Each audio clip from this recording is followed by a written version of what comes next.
All right, well, we'll get started with the 20th Fireside Chat. Oliver, I'd like to say thank you to you for providing us with this format that you've set up.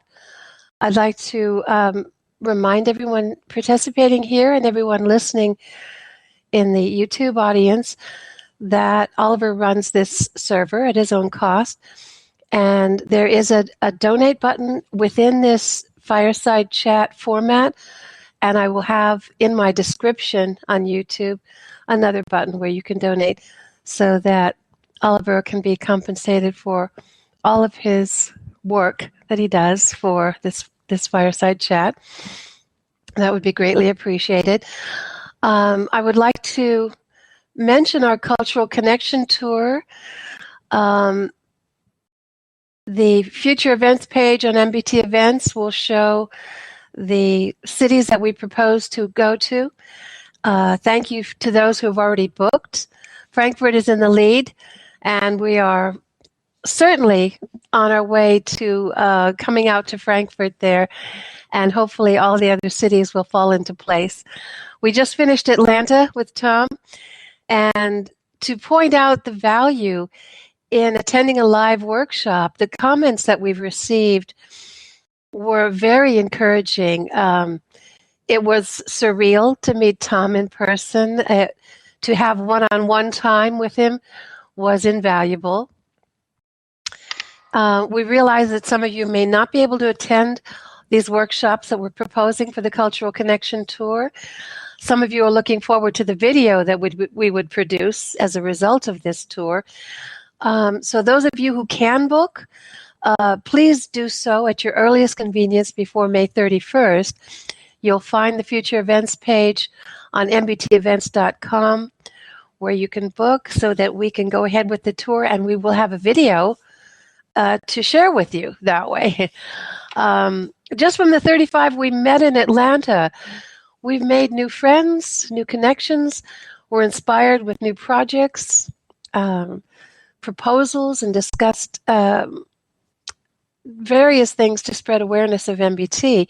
Your stories and comments about how MBT changed your lives, in some cases helped relationships and saved lives, continue to inspire us and always fuels our passion to bring MBT to as many people around the world as possible. So help us do this if you possibly can. Now we'll start today, hello Ingeborg, with Ingeborg, and everyone can read their own questions, but let me call them out in order for you, because some of these have similar subjects, and so I'm going to group some of them together. But Ingeborg, if you'd like to start with your question on the Amarta tradition, please go ahead. Yes, thank you. So I'm the first today. Really, I'm very, astonished. But of course, I start with my question. Thank you. So when I was about 20 years old, I met the avatar Babaji in a dream. I had read a book about him before. A little later in a dream, I saw the valley where the so-called Amartya masters live. January 15th of this year, 2016, 37 years later, by chance I found a book about this valley and the masters who live there. These folks have mastered matter to a really incredible degree.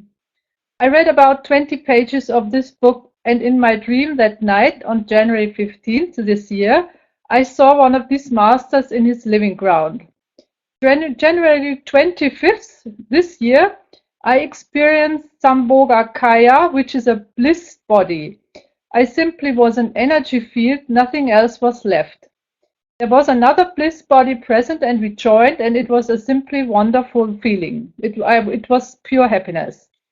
Next day I read about this body in the book. Also other dreams I had last year point to a certain inclination that I obviously have towards the spiritual tradition.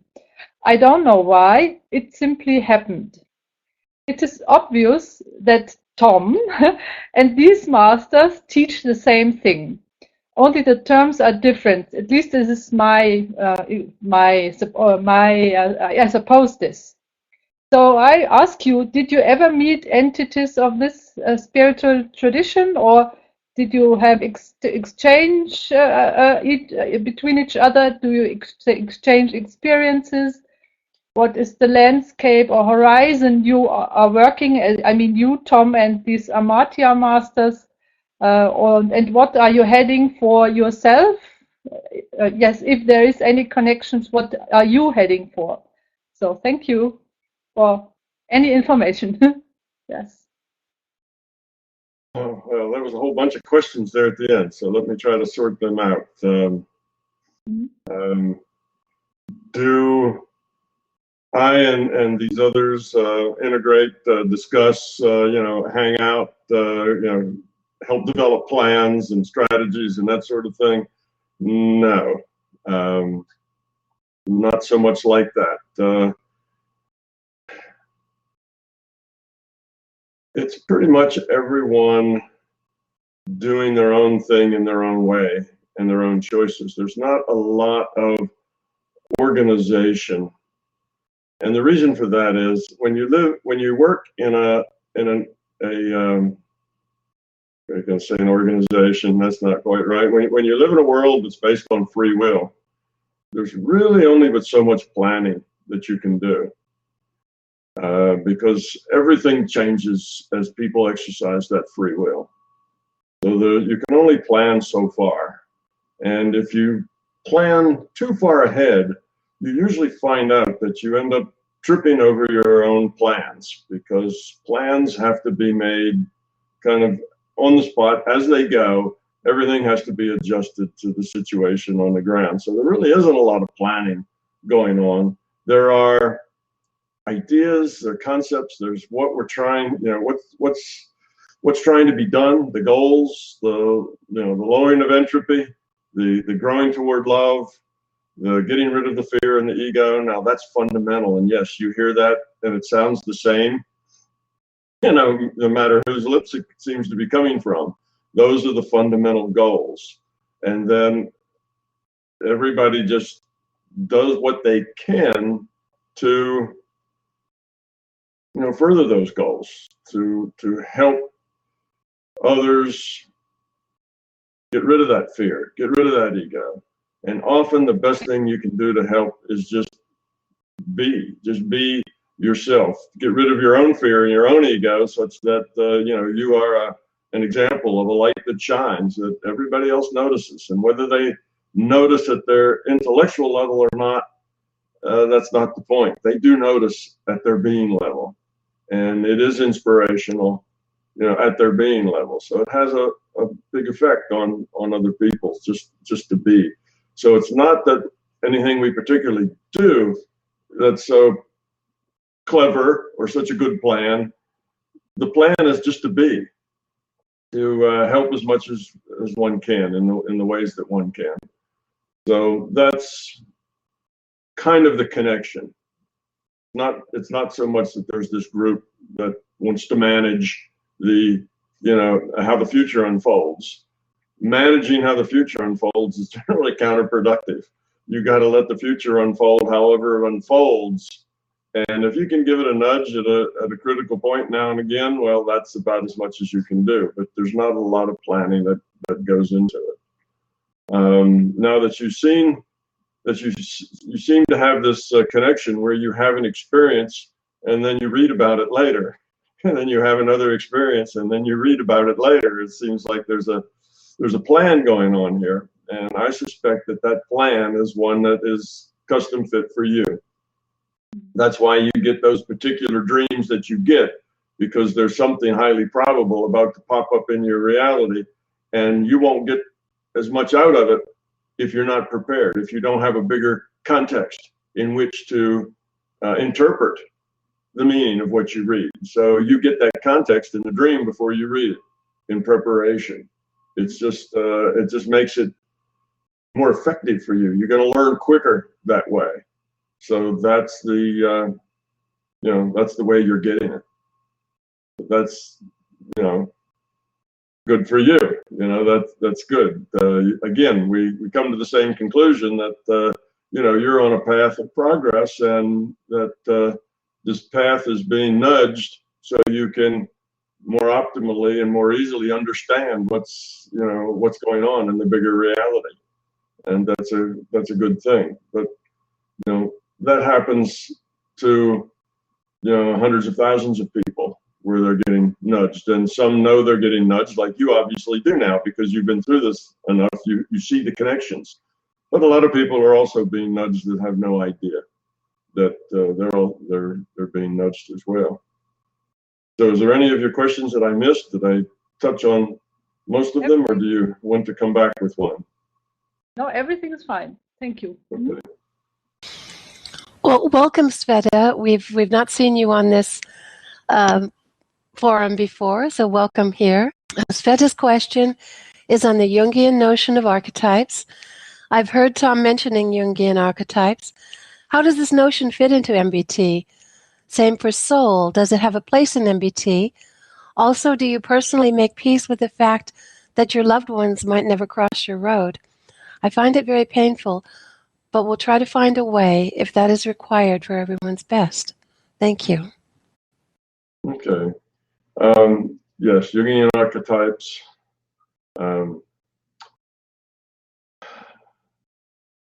Come out of the fact that we are all netted. Every individuated unit of consciousness is netted with every other. So all of us have communication with the rest of us. Now that communication is often not intellectual. It often happens beneath the intellectual level. It happens at the being level where we're often not aware of it. But we are connected and we share things. And some of that sharing results in kind of group behavior or group symbols, group attitudes, which are then these archetypes. We kind of agree on some larger points. And these archetypes form at the species level. They're human archetypes, a way we are just because we're human. And it's a shared reality that we have with all other humans. When you belong to a group, you and all the group members that belong to the same group share your ideas, share your concerns, share your sense of being with all the other members of that group. So these archetypes go from the very large, like human species, to the very small, like cultures, or even smaller than that, organizations. There is an archetype for working at Microsoft or working at Google. If you work in one of those organizations, you begin to take on the characteristics of many of the other people that work in those organizations. You start dressing like them, you start speaking like them, you start thinking like them. That's an archetype just for that organization. Okay, so we have all of these archetypes, and sometimes they're in conflict with each other. So we have them at our individual organizational level, we have them at our cultural level, at our national level, and regional and species-wide. So all of these are the ideas of mind sharing information and the way they are. One of the examples of this sharing would be both the mob and the opposite of the mob. When a bunch of people get together in anger, they all kind of descend to the lowest common denominator of feelings in that group. So the mob is a lot worse thing than any of those individuals in the mob would be by themselves. Together, they encourage each other's anger, say each other's outrage, and whatever else the mob is doing. So that then becomes an archetype for that mob that they all share in. Now the opposite works as well, the anti-mob, which is people who are very grown, very spiritual, very full of love. When you are around those people, you tend to act better, more caring. You tend to see bigger pictures than you do when you're by yourself. So these archetypes can help pull you up or pull you down, either way, depending on the sorts of organizations that you are a member of. Well, we're all a member of the Human Species Organization. That's one we're all a member of. So we all kind of share in the mental space of that species. So that's kind of how the archetypes work. Now, soul, yes, you can talk about your individuated unit of consciousness as your soul, or the free will awareness unit. Either one of those you could, is called by that name sometimes. I didn't use that nomenclature because I like to stay away from words that carry emotional baggage with some people. So I stayed away from religious terms altogether, just because so many people have a different viewpoint about what that means. So there's no sense using words that are already confused in the population. I tended to find my own words, and then people don't come with preconceived notions about what that means. So that's why I talk about free will awareness units and individuated units of consciousness, and don't use the word soul. But soul is an appropriate name for for both of those. It's the consciousness being, if you will, inside being a metaphor, inside of the metaphor, or the player of the avatar is the soul. Okay. So I use those words. Now, the last thing that you mentioned is one that a lot of people have trouble with. When people ask me about what happens after you die, after your avatar dies, you, as consciousness or as soul, if you prefer, we go on. We don't die when avatar dies. And one of the first things that happens is our memory of this past life starts to go away, just like dreams go away when you wake up. It's strong in the beginning, and then it gets less and less and less. And this is very disturbing for many people, because they want to stay connected to the people they love and care about. And the idea that they're going to let that go like it's a dream is kind of an unhappy, disconcerting idea. But it's necessary. It's entirely necessary to the process, for several reasons. One is you wouldn't want to have in your conscious awareness memories of all of the people that you've cared about and loved in your thousands or tens of thousands of incarnations. That would be just more than anybody could deal with. So obviously having 10,000 spouses and 30,000 children and on and on and on of 20,000 parents and so on, of all the people you're very, very close to, and you feel very committed to these people, it would get to be a little unwieldy if you kept all that in your mind. Secondly, when you start over with the next incarnation, it's important that you start over fresh, that you don't carry forward into the next life the fears, the ego, the mental constructs, the beliefs that you had in the last one. It's much better to just take your quality, the quality that you've earned, to that point. In other words, growing up is cumulative, and you take that quality and then you have to express that quality in terms of a whole new set of experiences that you have in your next life. That way you take with you only what's in your being level, and everything that's in your intellectual level you leave behind, because you're going to start a new life just with your quality, just what's in your being level. So that's why we don't take all this, we don't carry all this along in our intellectual level. The intellectual level for most of us just confuses us, would just be more than we could process. So it's a sad thought for many who are very attached to the people here, but in the next incarnation, you'll be very attached to the people in that incarnation. And the one after that, you'll be very attached to them. And it's not like there's a loss in your memory, in the memory of your individuated unit of consciousness. All the connections that you ever had are still there. It's not like that's just gone and out of sight forever.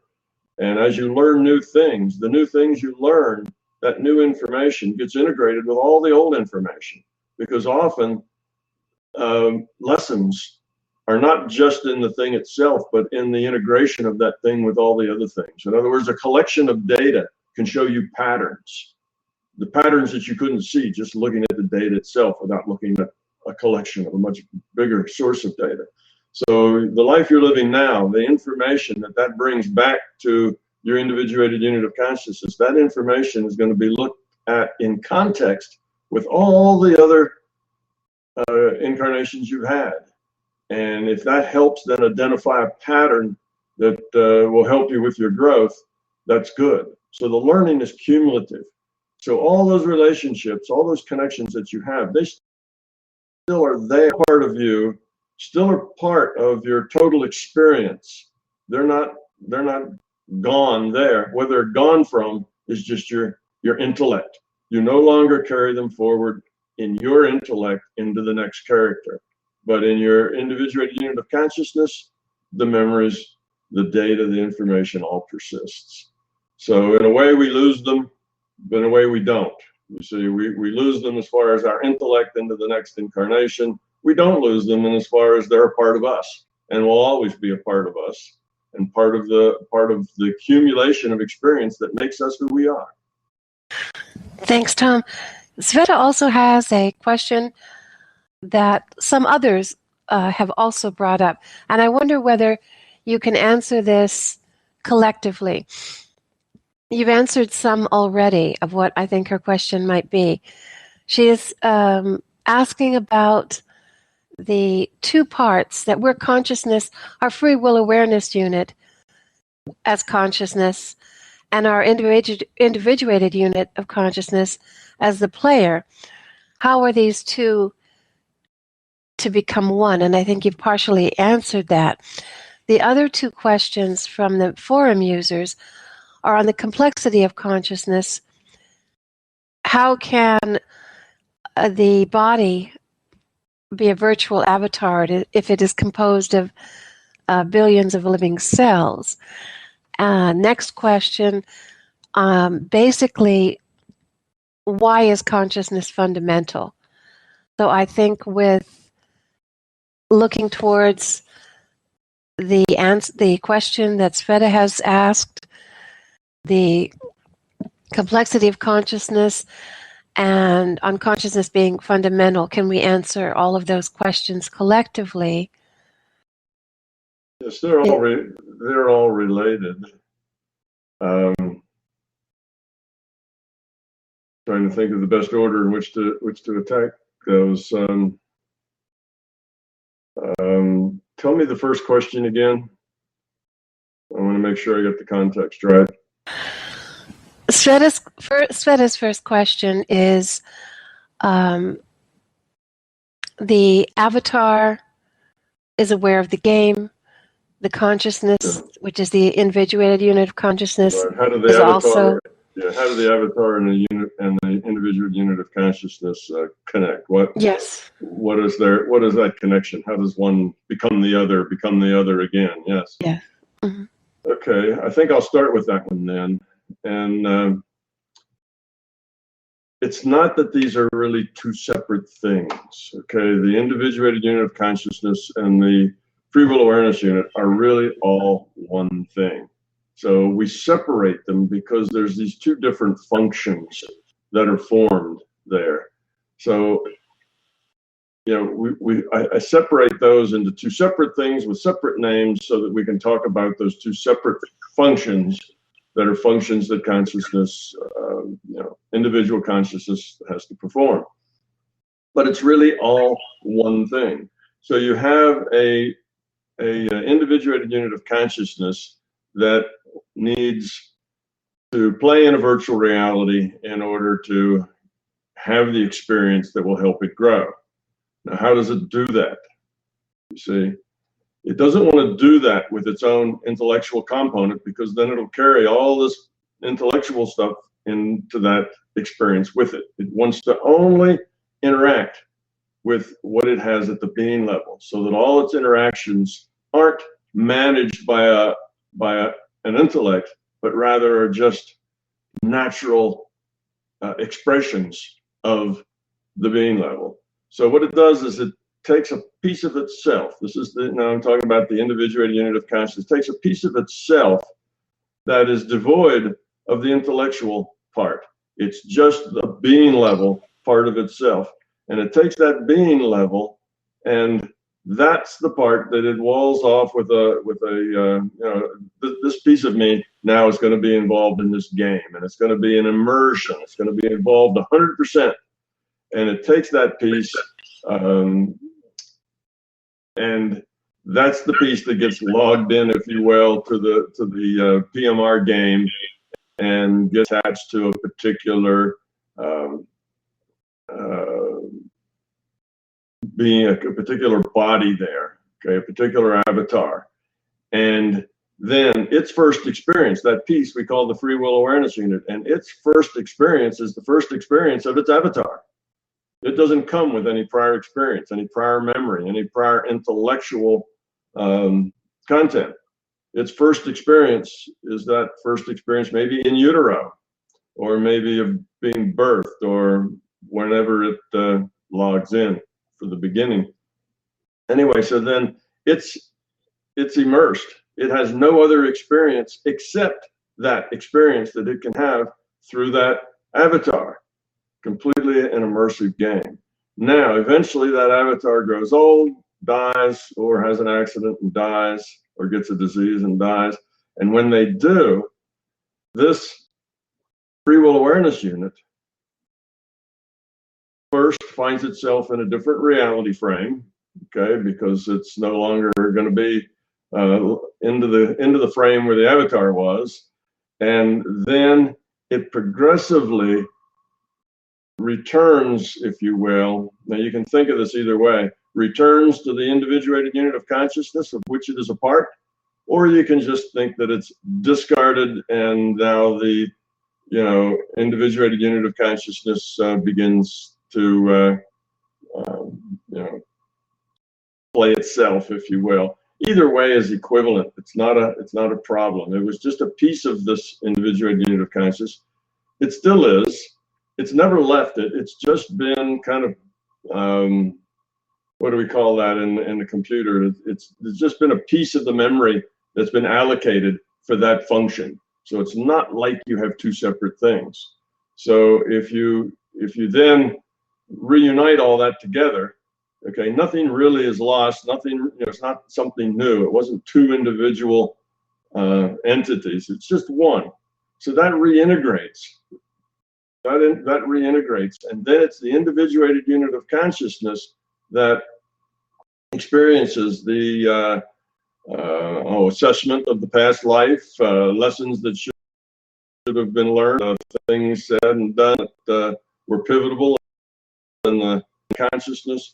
And it's the individual unit of consciousness then decides to go back and have another go under certain circumstances, whether he's going to go by himself or with others, and all those arrangements are made by the individuated unit of consciousness. Free will awareness unit now no longer exists. It's just the partition has been removed, if you want to say that. So it's not like you're actually discarding something. The partition between the two has just been removed. So now it's just one thing. Okay, it was always one thing. It just had this partition between pieces of that one thing. Okay, so that's kind of how they separate and how they get back together. So now this individuated unit of consciousness says, well, I need another incarnation. I need to learn these other things. So it takes a part of itself again. Now itself is a bigger self, because now it has all the growth that it gained from that last, incarnation. That last free will awareness unit made it different.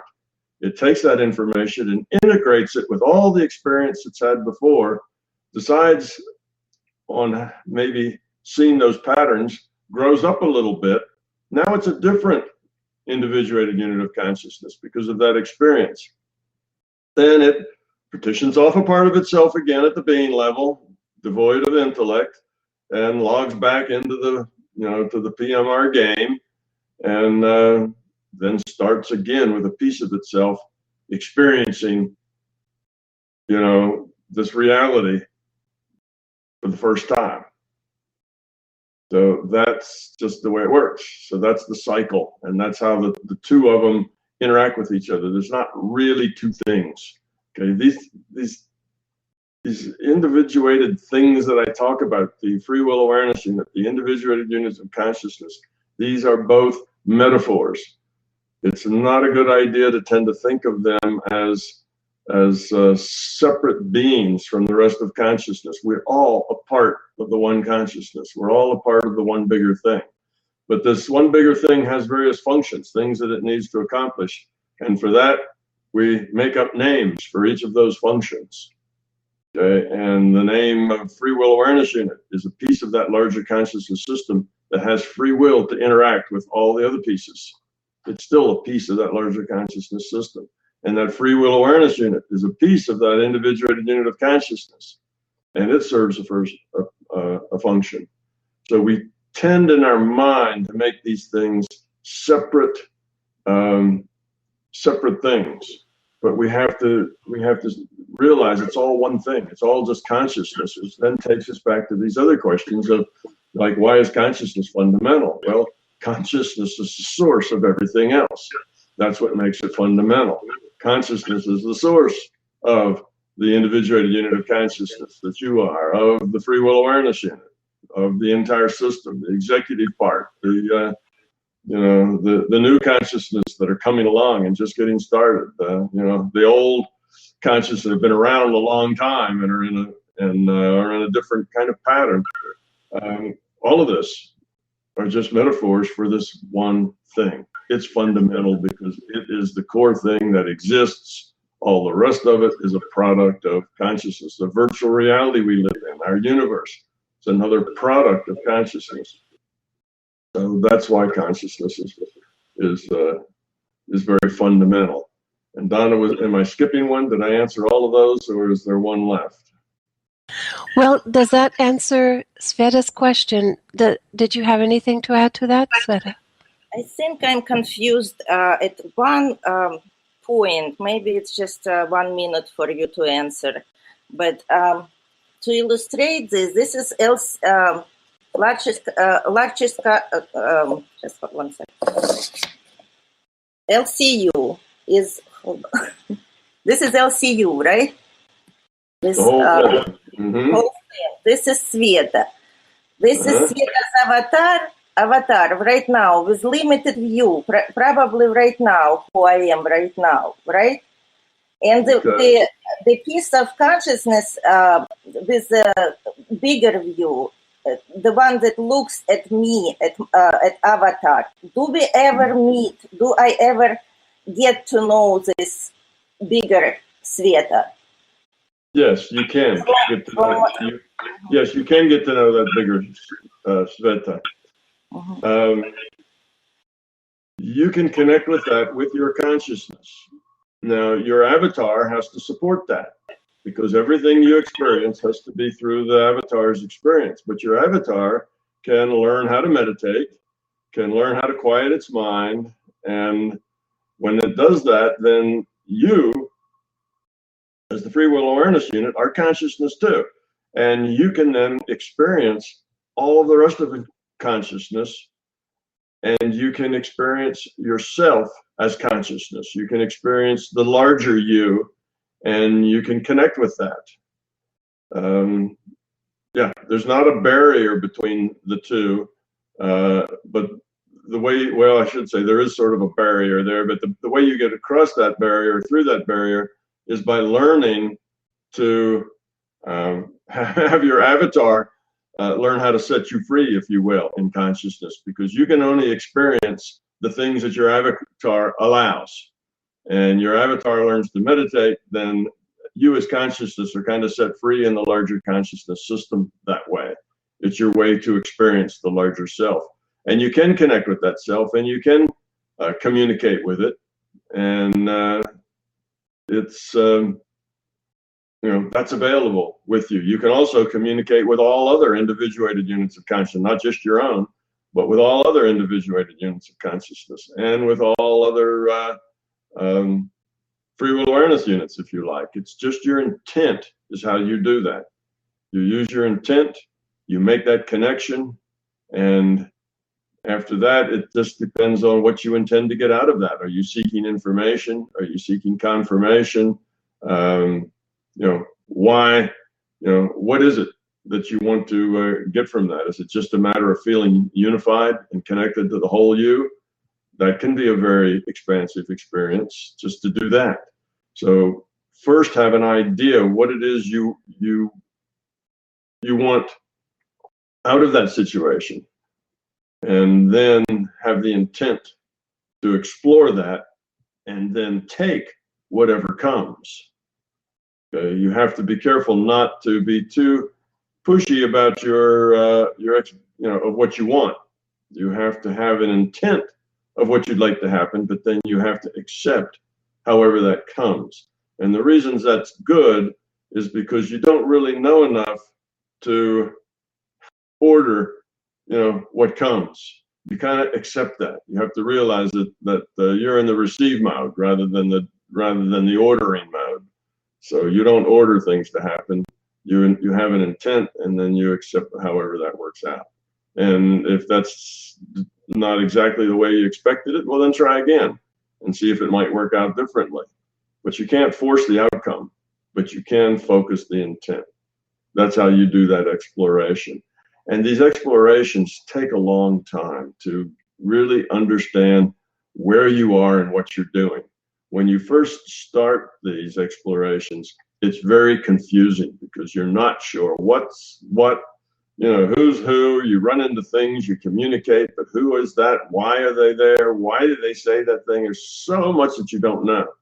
And a lot of that is just experience. Just be open-minded and be skeptical of everything. And eventually your experience will teach you who's who and what's what, and it will no longer be so confusing. And the things that you want out of it, your intentions, will start to generally change as well as you have experience. At first, you want a lot of facts. Well, it doesn't come in terms of facts. It comes in terms of relationship, not facts. It comes in terms of opportunities, not facts.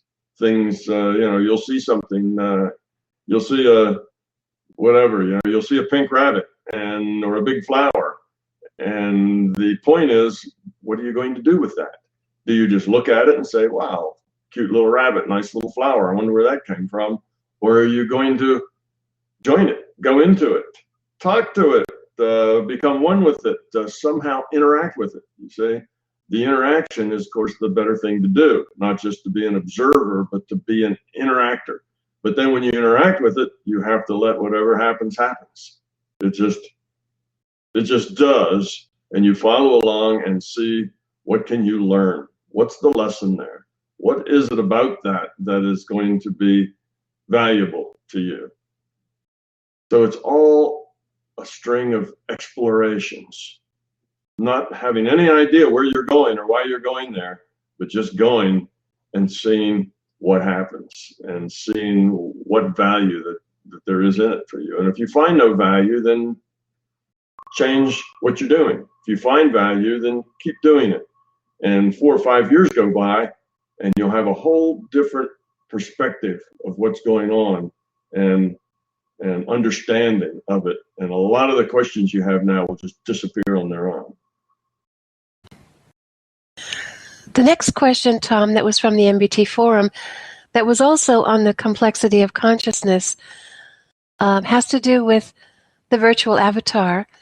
He asks, how can it be if it is composed of 10 billion living cells that presumably have a form of consciousness? All this seems much more complex than the metaphor of rendered pixels on a screen. I think you've addressed some of that, but if you could do that further. Well, the reason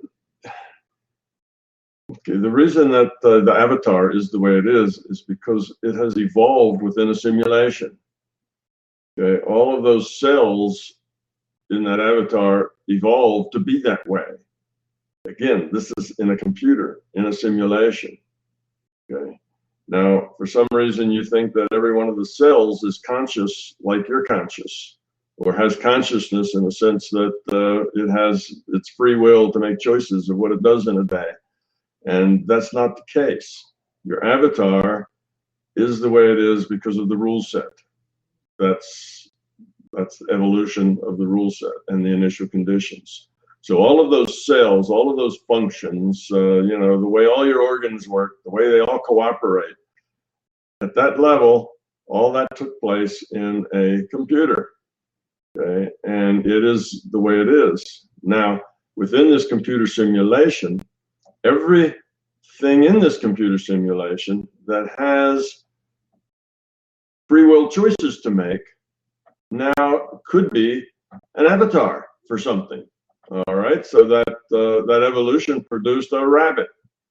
Okay, then that rabbit makes free will choices. That's an opportunity for a consciousness to be the player for that rabbit, you see.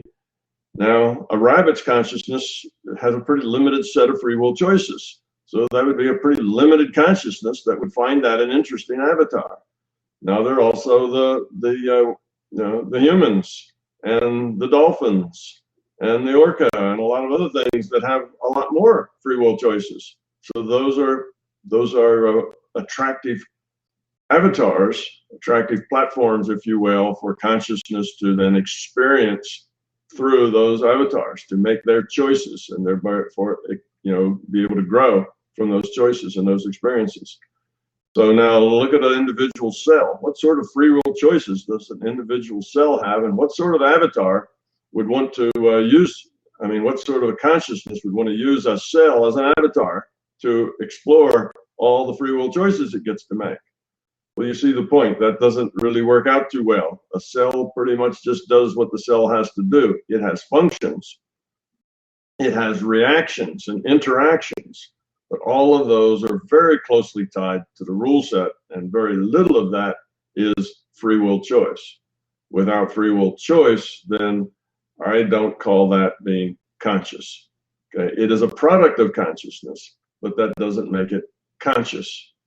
So those cells are just there because the rule set was, you know, because that satisfies the rule set as far as the evolution of the potential inside of that simulation. So there isn't really the conflict that you think going on. You are only seeing that because you see every cell as like a little conscious being with free will making choices. But it's not like that. Cells do what cells do because that's what the rule set is. And if a cell had lots of free will choices that would attract a consciousness to use it as an avatar, then, you know, that would be different. But it doesn't have very many, if any, free will choices. So it's not really attractive to an individuated unit of consciousness to use that cell as an avatar. See, all consciousness comes from the larger consciousness system, and all things physical are part of the simulation. Those things in part of the simulation that have a lot of interesting free will choices become avatars for the individuated unit of consciousness to explore reality and choice making. So that's kind of how that works. So there really isn't any inconsistency between the two, the cells and the individuated units of consciousness and avatars. It's all, you know, you can see this all in one big system. Some things make good avatars. Some things like rocks don't. Rocks don't make a lot of free will decisions. You know, even when they roll downhill, it's not because they decided that downhill is where they want to go. They roll downhill because of gravity and other forces acting on them. So they don't make good avatars. It's not a very exciting set of choices that you make if you use a rock as an avatar. Same with a cell. All right, Tom, the next question on consciousness being fundamental is from one of the MBT forum users. And basically, he can't wrap his head around the concept of consciousness. He purports a couple of theories, what if this, then that. I think for our listeners, it might be more helpful if you simply tell us why consciousness is fundamental. He is saying in one of his statements, consciousness is an information system itself, which means that it logically cannot be fundamental. Information is fundamental then, and there can exist information systems beyond consciousness. So that's sort of the proposal there. Would it be best? Yeah, I can talk to that. He's kind of confusing. Okay. He's kind of confusing a couple of things. Being fundamental doesn't mean that you're the only thing that exists. Being fundamental means that you're the source, that everything else is derived from you. Now there can be possibly more than one source. If consciousness is fundamental, that doesn't mean there's just one big monolithic consciousness that could possibly exist. It just means that the consciousness that we call the larger consciousness system, that's the consciousness in which we are a part. And for us, that consciousness is fundamental, and everything else is a part of that consciousness. That doesn't mean there couldn't be some other structure of consciousness that's outside of this. In other words, let me start from another direction to get to the same place. I say that our larger conscious system is finite, not infinite. It's finite, and if it's finite, it has boundaries. If it has boundaries, could be something outside of those boundaries.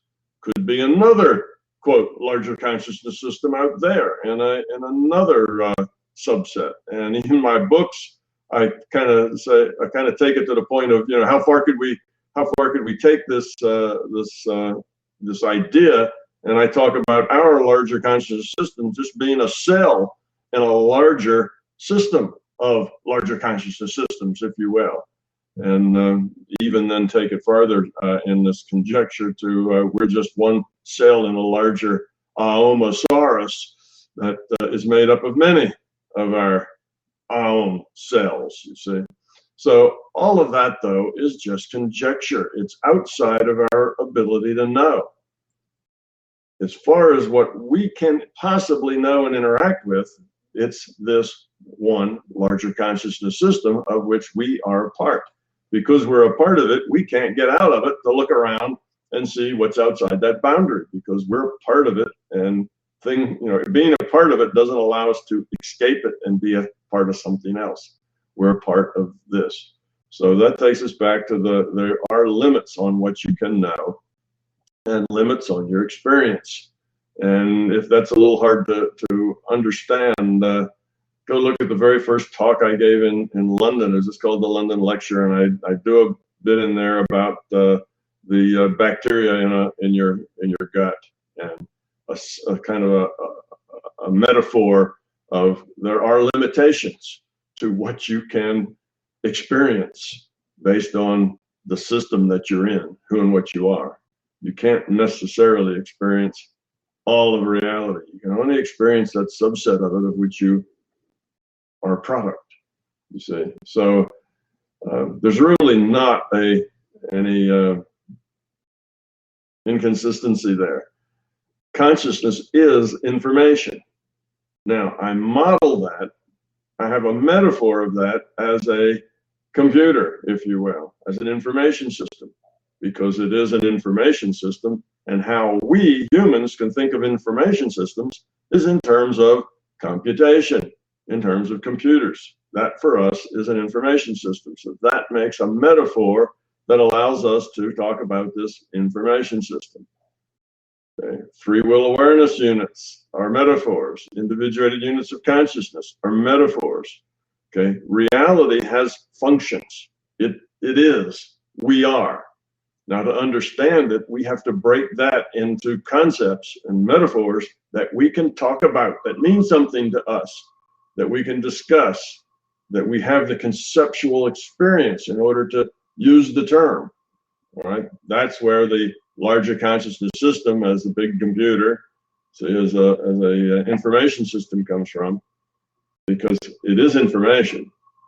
That I turn it into the metaphor of this big computer is just a handy metaphor that lets us see all the logical consequences of what it means to be an information system. Okay? So you have to not take things too literally. You have to see this as a big picture of concepts. You have to live gracefully with uncertainty. We can't nail everything down to a certain thing inside that certainty, we fool ourselves. When we find certainty, we found a belief. So if you want to picture all of this with certainty, then you will just be a believer in whatever model you come up with, that it certainly must be exactly like this, and these are all of its certain parts. You see, that's a dead end. That is not useful, just believing it. And you'll never know because you're a part of the system and you can't get outside of it. So the best you're going to do with certainty is to make something up and then believe it.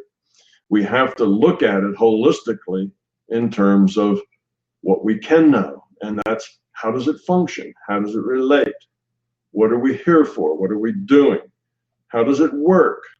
And if you take all of those things, along with, well, for me, along with all of my experiences in the larger reality, then I came up with this model. And the model has various parts of it and has reasons, logic, why those parts have to be the way they are. And then we pull all these logical parts together, and that forms our model. It's a model. It's a set of metaphors. It's a way of describing something so that we can talk about it and think about it, because we have to think in terms of language. Our language is in terms of our physical reality. The language has grown up in terms of describing physical reality. So we need this language of ours in terms of physical language before we can even think about these concepts. We think in terms of language, concepts, metaphors. So that's what this model is. Don't have the necessity to make something physical or certain out of the model. And I say this in my book over and over again. Don't confuse the model of reality with reality. And don't try to force the model of reality to be your belief in a very specific reality. We're just trying to understand how reality works in terms of how we interact with it, its functions, and explain it in some logical way that enables us to derive one thing from the next to the next. And then, of course, a very interesting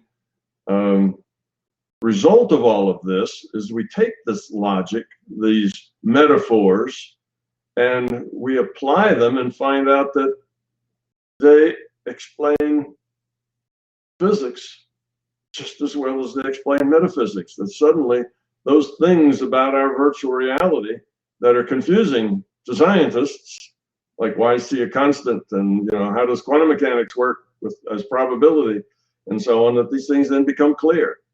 And many other things too, the Zeno effect and entanglement. All of these things then become understandable in terms of this larger picture. So the fact that the model tends to work, tends to describe our experience, both subjective and objective, makes us think that the model has value, at least in being able to understand the things we experience. So that's it. So we don't want to go too far turning this into something it isn't. Don't confuse the model of reality with reality. Reality is unknown. Another way to put this is you never get the source of the data in your data stream. Your reality has to do with the data in your data stream. You never get to touch the source of the data. You only get the data. You see, you get data and you interpret that data. The source of the data is not something that you get to experience. You only get to experience the data. So that's why we always remain open-minded and skeptical. And that's why this is always a theory and a set of metaphors, because that's necessary. We can't know everything. We cannot get outside of ourselves to see a bigger picture than that. We cannot watch ourselves being born because we weren't born yet, so we can't watch ourselves being born into this reality. There are certain things that are just logical problems, and we have to accept those gracefully. Okay, I hope that covers that. I think so. The next question from one of the MBT forum members is perceiving the quality of consciousness. One free will awareness unit can't really know the true quality of consciousness of another through the intellect. Is it possible for an individuated unit of consciousness to know the quality of consciousness of another, IUOC, outside of virtual reality at the being level? Perhaps intuitively, we can sense the approximate quality of another being? Sure, there are ways to do that. I guess the fundamental principle here is that the more you grow up, the more you let go of fear and ego and belief, the bigger your reality gets. Okay? The richer is the data in your data stream. So the more you grow up, the larger the reality in which you live. So there's all sorts of things going on now in your reality that you have no awareness of, no contact with. You don't get any information on them. Most of those limitations have to do with your own limitations. You live in a small reality. That small reality only has certain kinds and types of information in it. You grow up, your reality gets bigger. It contains more information.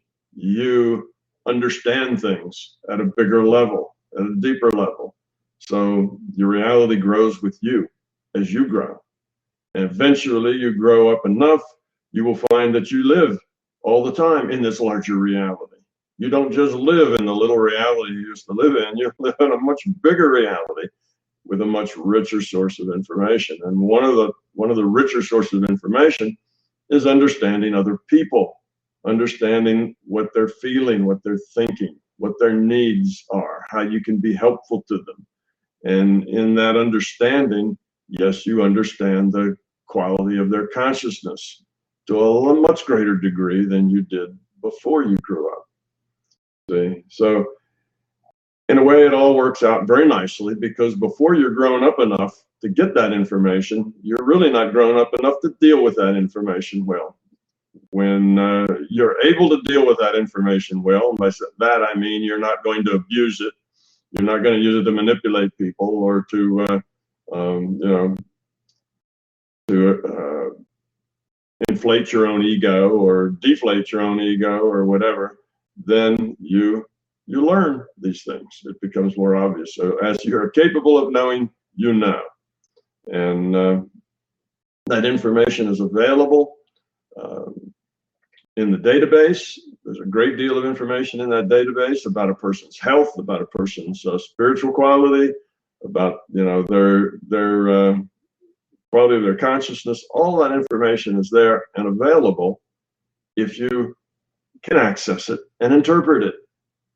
You see? So when you grow up enough to access it and interpret it, then it will be yours to do so. Until you grow up, it's probably a good idea that you don't have that information. It wouldn't, you wouldn't use it wisely. So yes, it is available. In order to have access to it, you just need to get rid of your ego and your fear.